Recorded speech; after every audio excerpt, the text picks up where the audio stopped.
So in the realm of free speech, I just was curious about your thoughts on the backlash received by Professor Jordan Peterson on the University of Toronto campus, if you heard of the issue. No, I haven't. Can you want to tell us a little bit? Basically, he is in opposition of Bill C-16, and basically his refusal of using gender pronouns on the campus has received an enormous backlash, and there's videos on YouTube to sort of document. This professor refused to use the pronouns that are being requested or demanded by transgender activists. Yes. Okay. Well, more power to him. Okay, is what I say. Okay, this is getting ridiculous. Okay, my PhD is in English literature. Okay, from Yale. Right, and I do not, and it's fine. Contribute to the language. Okay, write a poem. Okay, write a book. Okay, certainly. Okay, look at the way Gloria Steinem. Her one great accomplishment is that she was a co-founder of Ms. Magazine. Okay, all right, and there was a very important contribution made by Ms. Okay, because before this, unlike the Romance languages, in English, you had Mrs. or Miss. Okay, so if you were unmarried at age 40, 50, 60, you were still called Miss in this very demeaning way. Whereas in France, okay, a young girl is called Mademoiselle. In the minute a woman, a person gets into her 20s, and after that, she's called Madame. Okay, whether she's married or unmarried, Madame. She has dignity. She has authority, right? Right. And the same thing in Italian. You have your signorina if you're young, and then signora if you're old. It doesn't matter if you're married or unmarried. Okay, so Ms. was a very important contribution to the language. It took time to be absorbed. Okay, but this political agitation to change everyday common speech. Are you kidding me? Okay, all right. People shouldn't be putting up with this for 1 second. What kind of nonsense is this? Absolute nonsense, okay? And these people who are searching for their own identity, okay, and want to impose on others, that is not my philosophy of the libertarian. That is an invasion and intrusion into other people's personal rights. So excuse us, the English language is owned, okay, by everyone, okay? It was created by great artists, Chaucer and Shakespeare, and Wordsworth and Joyce and so on. How dare you sniveling little, maniac, tell us how we're going to use pronouns. Go take a hike, I say to them. Okay, that's what I say. Okay, all right. There is something weird, despite that, about the transgender question, right? There is something going on that's beyond the sort of liberation of fluidity. Something else seems to have happened, where many young people in this country now, there's a percentage increase in the number registering for clinical interventions on transgender questions has increased enormously. There's a certain fashion in schools of some sort, and it's a nerve-wracking business. If you're going to get no platformed in this country at university, Germaine Greer, regardless of what one thinks of Germaine Greer, the point is you only have to touch on this question.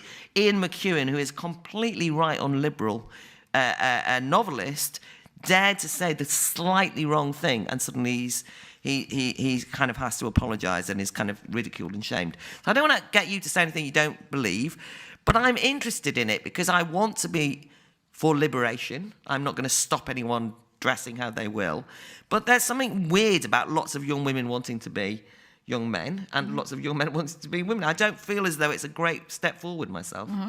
Thoughts? Well, I say in the introduction to my new book, my new collection, my particular transgender rebellion came at a time when there wasn't these ideas in the air, that the moment you are dissatisfied with the limitations of your present gender definition, that there is this enormous mechanism waiting to alter your body, to halt puberty, to slow your puberty down.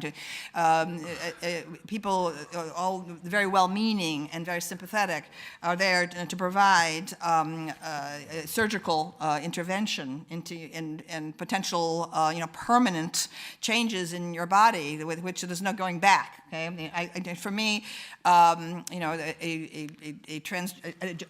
sex change operation opens one door but closes many others. Right? So I personally believe that anyone who who collaborates in an intrusion into a developing child's body and mind is guilty of child abuse, a crime against humanity, okay, because that child is not prepared to make such a decision, okay. I think that such decisions about sex reassignment surgery must wait when one attains a majority, which would be, it seems to me, a minimum of age 18. I'm very concerned with this because I think that it's become a fashion, okay, that the transgender definition has become a kind of convenient label for young people who may simply feel alienated, okay, culturally for many other reasons, okay. So that in the 1950s they might have become a beatnik, in the 1960s they might have become a hippie and taken mind-expanding drugs, okay. And so today you're encouraged to think that it's an alienation is because you're not totally identifying with your particular inherited gender definition. So I'm very concerned about this. I think that a lot of it, I think that the collaboration of the bureaucratic machinery with it has to do with the assault on masculinity, okay? Okay, so you see, gender doesn't really exist. It's not really polarity. I mean, everything's all about expanding women's rights, but also terminating men, okay, and defining men out of existence. Masculinity is by definition toxic, okay? Masculinity doesn't exist. And you see, this is the proof of it. Now, I began all of my studies, my book Sexual Personae began as a dissertation at Yale graduate school on androgyny. I've always been fascinated, attracted to the subject of androgyny, and that's what sexual personae is. I explored it in history. But the more I explored it, I realized that that historically the movement toward androgyny occurs in late phases of culture, okay, as a civilization is starting to unravel, okay, and that you can find it again and again and again through history in the Greek art, okay, you can see it happening. All of a sudden, okay, there's a kind of there's the sculptures of handsome nude young men athletes that used to be very robust, okay, in the archaic period suddenly began to seem like wet noodles, okay, toward the end, okay, and that the people who live in such periods, a late phase of culture, whether it's the Hellenistic era, whether it's the Roman Empire, whether it's the Mauve decade of Oscar Wilde in the 1890s, whether it's Weimar Germany, people who live at such times, okay, feel that they're very sophisticated, they're very cosmopolitan, okay, homosexuality, heterosexuality, so what, anything goes, and so on, all right, and so, but from the perspective of historical distance, okay, you can see that it's a culture that no longer believes in itself, okay, and then what you invariably get are people who are convinced of the power of heroic masculinity, okay, on the edges, whether they're the Vandals and the Huns, okay, or whether they're the barbarians of ISIS, okay, you see them, starting to mass on the outsides of the culture, and that's what we have right now.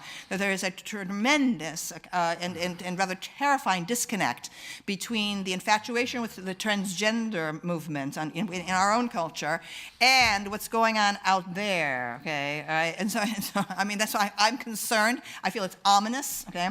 I question whether the transgender choice is indeed genuine in every single case. But what concerns me is when well-meaning adults, believe that they're helping people by making it easier some permanent change in the body from which there is no going back. For example, Brown University, one of the elite Ivy League schools in the United States, put sex reassignment surgery on its student insurance program. Okay, so that it becomes they can get a sex change in college. I thought, oh my Lord, okay, I feel that's evil. Okay, because what it does to young people today facing an uncertain job market. Okay, what it says, people who are questioning their gender while they're at Brown University suddenly feel, well, it's like economically a better judgment for me to move now on this rather than to wait till I don't have a job and living in my parents' basement. Okay. And so actually, the adult community trying to be understanding, okay, is, I think, involved in possibly making a permanent change in someone's life that could have tragic consequences.